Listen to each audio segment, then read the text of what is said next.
Hello everybody, welcome to week 41 of the DVDFiend. I will be reviewing one of my favorite movies of all time today.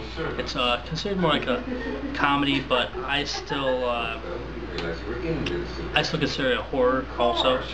It's a little more tame type of horror though. That movie is Beetlejuice, which this is the old release of it. This movie stars Michael Keaton, Alec Baldwin, Gina Davis, to name a few. Well, basically it's about the Gina Davis and Alec Baldwin's characters, who are like these pretty simple people. They live in this house out like the country in this town.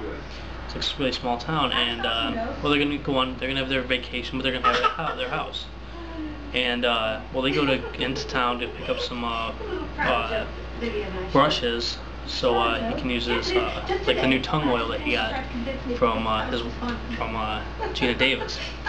And well, on the way back, well, actually on the way to there, you can kind of see this dog, and it's walking towards like this bridge when they're driving up. And then when they're coming back, they end up they're like talking and everything. Alec Baldwin wasn't quite paying attention, so he ended up then he notices he was about to hit this dog, so he swerves on this bridge and he goes through the side of it, and basically the car's almost about to fall over, and this dog's like on this piece of wood, and he jumps off, and then they end up going over. And it cuts to where they're at their house, and they pretty much discover through a couple of different things that they're dead. Especially this book they got. It's Handbook for the Recently Deceased. Even though he says Handbook for Recently Diseased at first. Then it basically goes from there where I'm trying to remember her name. I always forget her name. Winona Ryder and her family move in. Winona Ryder's place is kind of like I don't know, nowadays you call it like goth type girl who's into very dark things, and she likes to wear black all the time and all that kind of stuff. Basically they end up moving into there, and of course Gina Davis and Alec Baldwin's characters do not like them at all. Do not like them living in there because they're more like city type people, and they end up redecorating their house and all this kind of stuff, and find ways to get rid of them. Well, they're trying to find ways to get rid of them. First, they try like this thing where they end up making them like them and like some friends when they're having like this little dinner. They end up having them do this dancing, and then at the end you see like these shrimp bowls end up turning into his hands and grab him by the face, and it's just great. From there, then you get introduced. Actually, before that part happens, though, you get introduced to Beetlejuice, and that's when they, even though after they were warned not to by like their it's like a counselor type. Actually, it's a caseworker that they end up having. That they end up warns them not to get a hold of Beetlejuice.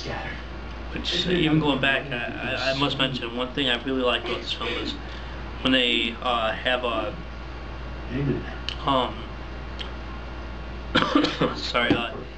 after they died and everything, and they get back to the house and they start looking at their book and they realize they're dead. They end up making like this door, and they end up knocking on it.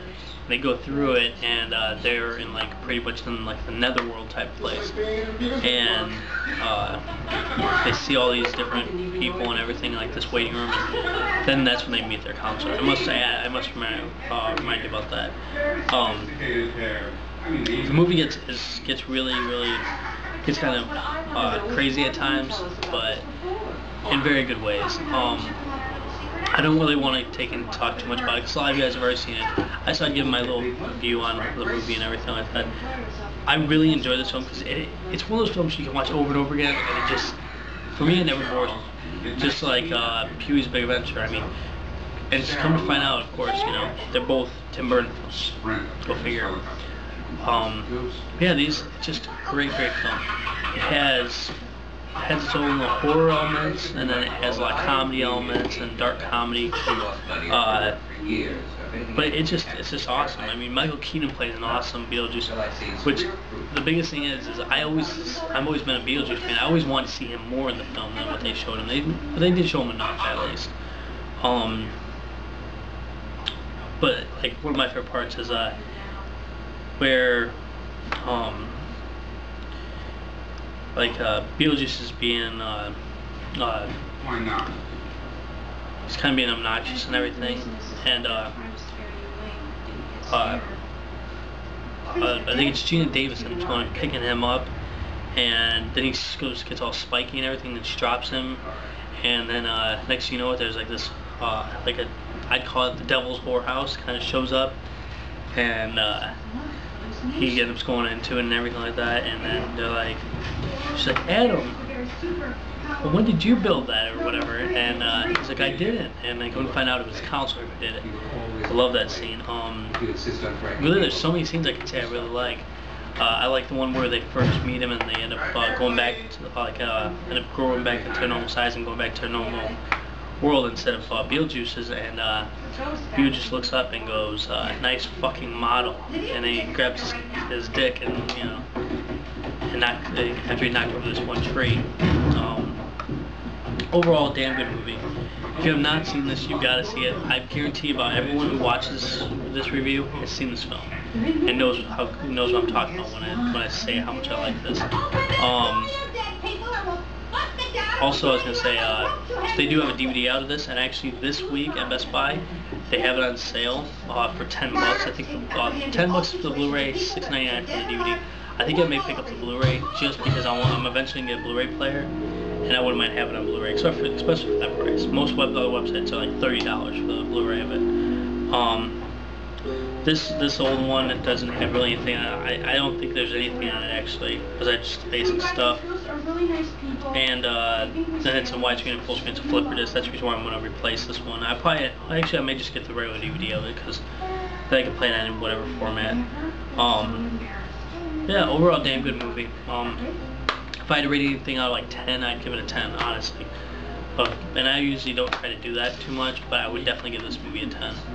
Other than that, and there's not much I really more can say about it besides that I love it, and I just don't want to ruin it for anyone who has not seen it. I don't want to really tell off too much of the movie. And you guys take it easy. Alright, bye.